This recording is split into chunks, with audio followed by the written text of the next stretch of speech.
आपका मेरे चैनल भक्ति का ज्ञान में हार्दिक स्वागत है। तो चलिए प्रिय भक्तगण, आज हम आपको एक कथा का श्रवण करा रही हूँ जो सुनने मात्र से आपके जीवन में सुख, संपत्ति और धन की वर्षा होगी। तो चलिए कथा को प्रारंभ करते हैं। अगर आप यह कहानी सुन रहे हैं तो पूरा सुनिए। इस कथा को आधा अधूरा छोड़कर जाने की गलती मत करिएगा, क्योंकि इस पवित्र कथा को पूरा सुनने से मन चाहा फल की प्राप्ति होगी। इसलिए इस कथा को पूरा सुने। आप शिव भक्त हैं तो भोलेनाथ का अनादर ना करें। माता पार्वती की उत्सुकता थी कि कैलाश पर होली का उत्सव कैसे मनाया जाए, क्योंकि पिछले कई वर्षों से कैलाश पर्वत से काफी दूर रह रही थी। इसके कारण कैलाश पर्वत पर कभी होली नहीं मनाई गई थी, जिस कारण होली में होते हुए हुड़दंगों की कमी महसूस हो रही थी। फिर नंदी ने पूछा, माँ, आप इतना भारी कलश उठाकर लाने का कष्ट क्यों कर रही हैं?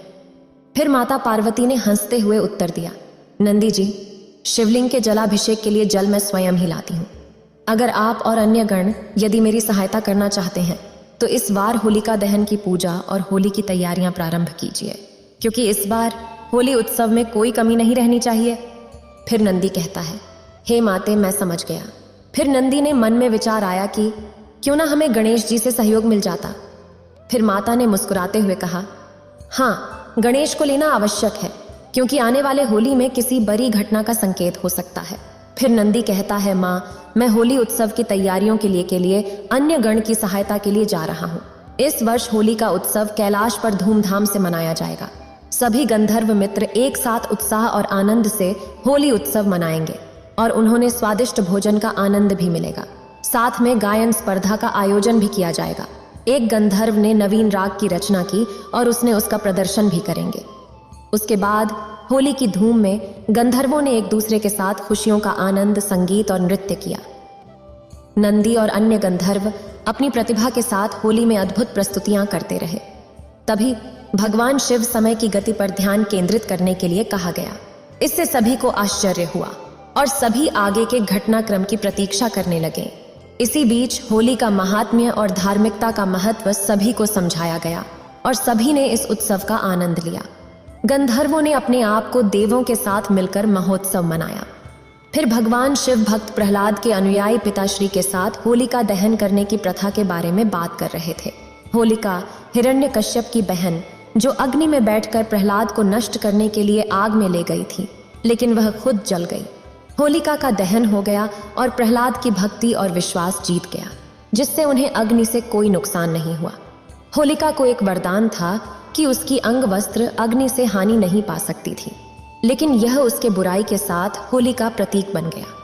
माता पार्वती ने कार्तिकेय को होलिका को अग्नि में देने के लिए कहा और इस उत्सव में गणेश ने भी भाग लिया। इस उत्सव में हर देवगण ने आनंद और खुशी का अनुभव किया। होली उत्सव के समय कैलाश पर्वत पर भगवान शिव और माँ पार्वती के बीच एक चर्चा हो रही थी। माँ पार्वती, जिन्हें हमेशा संतोषी माता कहा जाता है, इस बात पर मैंने कहा था न पुत्र, संसार में जो भी होता है उसके पीछे अवश्य कोई बड़ा कारण होता है। यदि तुम्हें अपनी माँ में देवी महाकाली की छवि दिखाई दे रही है तो उसमें चिंता की कोई बात नहीं है पुत्र। फिर कार्तिक ने कहा, जी पिता, श्री चिंता नहीं करूंगा मैं। माँ के श्री महाकाली के रूप में प्रकट होना अवश्य ही बहुत बड़ी लीला का संकेत है।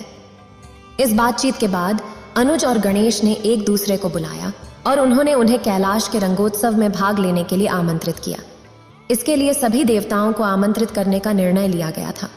रंगोत्सव के दिन सभी देवताओं को साथ लेकर कार्तिक, गणेश और नंदी जी ने रंग बिरंगे वस्त्र पहने और धूमधाम से पूजा का आयोजन किया।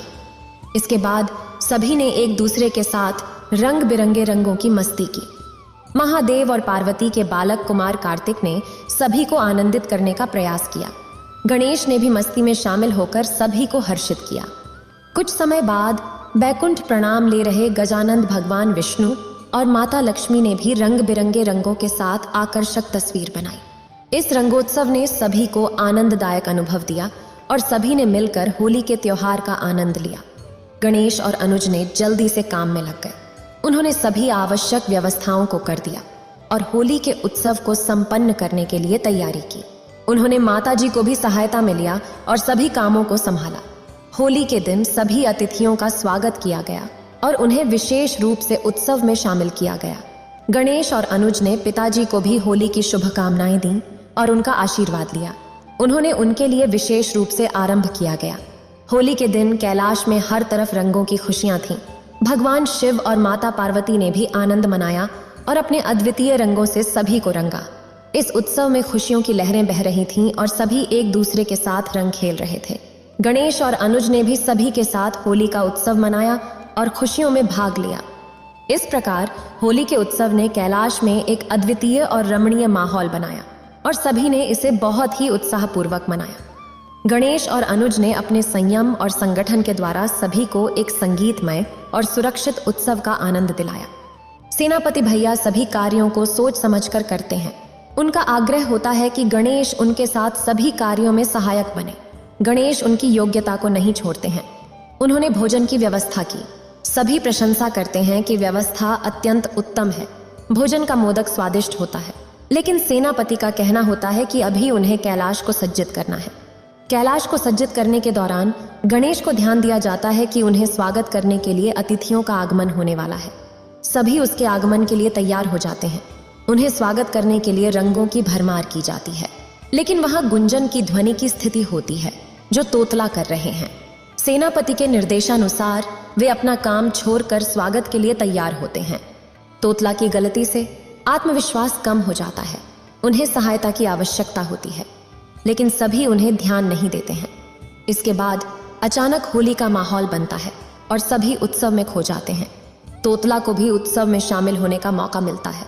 उनका आत्मविश्वास फिर से बढ़ जाता है। अंत में सभी उत्सव का आनंद लेते हैं और सब मिलकर होली मनाते हैं। अंत में देवताओं का निर्णय होता है कि उत्सव के बाद वे कैलाश पर्वत की यात्रा करेंगे। इससे पहले वे एक दूसरे को आशीर्वाद देते हैं और सभी का साथ देते हैं। उत्सव के बाद सभी उत्साहित होते हैं और यात्रा के लिए तैयार हो जाते हैं। यह उत्सव संप्रेम और साथी की महत्ता को बताती है, जो सभी को एक साथ लाने की शक्ति रखते हैं। इसके साथ ही यह उत्सव के महत्व को भी दर्शाती है, जो लोगों को एक दूसरे के साथ जुड़ने और साथ होकर जीवन के सभी रंगों का आनंद लेने का मौका देता है। इंद्रदेव मार्ग में सदैव आगे देखकर चलने की सलाह देते हैं। उनका कहना है कि पीछे मत देखिए, क्योंकि असावधानी हो सकती है। यहाँ शीतवासु उपस्थित हैं। रावत आश्चर्य करते हैं कि इंद्रदेव को क्या हो गया है। सभी रुकने के लिए कहते हैं। अमरनाथ पूछते हैं कि वे रुक क्यों गए हैं। उन्हें रक्षित और वासा की ओर से संदेश मिलता है। ऋषि दुर्भाषा कहते हैं कि शिव गौरी होली के अवसर पर खुशी से नाचेंगी और कैलाश में शिवदौरी के साथ होली मनाएंगी। मामा जी और मामी जी का प्रणाम किया जाता है। उनके स्वागत किया जाता है क्योंकि होली के अवसर पर वे कैलाश में आए हैं। मामा जी पूछते हैं कि सभी क्यों चिंतित हैं। देवी सच्ची बताती हैं कि ऋषि दुर्भाषा अपने क्रोध के आवेग में है और अब तक किसी को श्राप नहीं दिया है। मामा जी कहते हैं कि क्रोध कब और क्यों आता है, इसे कोई नहीं जानता है। उनका क्रोध के आवेग में बहने के बाद ऋषि दुर्भाषा क्रोधित होंगे और फिर सभी उनके श्राप का शिकार होंगे। मामा जी कहते हैं कि हमें कैलाश पर जाने के लिए उनके स्थान से होकर जाना पड़ेगा। मामा जी कहते हैं कि इसमें उनका ध्यान भंग हुआ है और वे अवश्य क्रोधित होंगे। मामा जी का क्रोध जागृत होता है और उन्हें क्षमा मांगनी चाहिए। मामा जी गणेश कार्तिकेय कार्तिथियों का स्वागत करते हैं। स्वामी, क्या गणेश और कार्तिकेय क्रोधित हैं? क्या पिताश्री का क्रोध भयानक रूप में उठ रहा है? क्या पिताश्री का क्रोध रंगों के उत्सव में भंग का उत्सव बन जाएगा? देवी लक्ष्मी, होली और बसंत उत्सव की बहुत शुभकामनाएं। आपको देवी पार्वती होली की शुभकामनाएं। भ्राता नारायण, क्या आपको भी देवी पार्वती की शुभकामनाएं हैं? पुत्र कार्तिकेय गणेश, यहाँ आओ तुम दोनों। रंगों के उत्सव में तुम दोनों को भी बहुत शुभकामनाएं और ढेर सारा आशीर्वाद। इस गुलाल का लाल रंग तुम्हारी शोभा को और बढ़ा रहा है। पुत्र गणेश, गुलाल हम भी लगाएंगे मामी जी, क्यों नहीं? हाँ, लेकिन चरणों पर। मामा जी, मामी जी, रंगों के उत्सव का आनंद लें। तुम्हें दोनों को प्रणाम। गणेश, रुको गणेश, अभी तुम्हें होली के रंग दिखाता हूँ। हाँ, प्रभु ब्रह्मदेव और माता सरस्वती यहाँ पहुँच रहे हैं। बस बस बस भाई, अब तो फूफा जी और बुआ जी का स्वागत करना है। चलिए ना मामी जी। ब्रह्मदेव और देवी सरस्वती का आगमन हो चुका है, पर देवराज इंद्र और अन्य देवताएं कहाँ हैं? उन्हें भी पहुंच जाना चाहिए था। देवगण, आप सभी को आने में इतना फिल्म क्यों हुआ? हम सभी कब से आपकी प्रतीक्षा कर रहे थे। पहले तुम और जी गणेश जी, कुमार कार्तिकेय, समझ लो कि हमारे मार्ग में कोई कठिनाई आ गई थी, लेकिन हम यहाँ पहुंच गए हैं और हम सब ठीक हैं। अब वसंतोत्सव है। और हम सभी होली खेलने के लिए उत्साहित हैं। इसलिए छोड़ो ये सब, होली है, रंगों का आनंद लो। देवगढ़ देवगढ़ रुको रुको, मैं भी आ गया हूँ। हर हर महादेव, होली है मामी जी। आज महादेव और माता पार्वती से भेंट करने की बहुत इच्छा है। शिव गौरी संग हो री रे, कैलाश में आज धूम मची रे। कैलाश नेहा के तू तो मची पसंद है, रंगोती पहचान, पुष्प से आज ही केरे भरा। बसंती फालगंज मंगल क्षण रहे, शिव संग गौरी आनंदी भोर रे मंगल जय। मंगल चल रे, शिव संग सवानी आयरन की बोरे, शिव दौरी संग होरी रे। कैलाश में आज धूम मची रे, शिलवा सिंह होगी रे लक्ष्मी, आजे तुम उमची। बसंत उत्सव का प्रभाव तो तुम पर भी दिख रहा है उमा, तुम्हें आनंद देख मैं भी आनंदित हूँ। आइए ना मामा जी, चलिए हमारे साथ आइए। अरे रे आरे, परंतु कहाँ कहाँ ले जा रहे हो तुम लोग? होली की क्रीड़ा अवश्य इन दोनों ने कोई और योजना बनाई है। हाँ मामा जी, चलिए ना। नारायण, आपके भांजे इतना आग्रह कर रहे हैं तो उनका अनुरोध स्वीकार कर लीजिए ना। बालकों के साथ होली की क्रीड़ा का आनंद कुछ और होता है। अच्छा कुबेर देव जी, तो आप ही इन दोनों के साथ होली के रंग से क्रीड़ा क्यों नहीं कर लेते? आप ही क्यों नहीं चले जाते? नारायण, मैं भयभीत नहीं हूँ, होली का अवसर है, थोड़ा रंग तो डालेंगे। उनका मन रखने के लिए मेरे जाने की आवश्यकता है तो मैं ही चला जाता हूँ। फिर इस तरह मनाया गया होली। इस वीडियो को बोलते समय कोई त्रुटि हो तो मैं क्षमा चाहती हूँ। उम्मीद है आप सभी को ये वीडियो अच्छी लगी होगी। अगर आप शिव के सच्चे भक्त हैं, अगर आपको ये वीडियो अच्छी लगी हो तो लाइक और कमेंट करें और मेरे चैनल को सब्सक्राइब कीजिए। आपका धन्यवाद।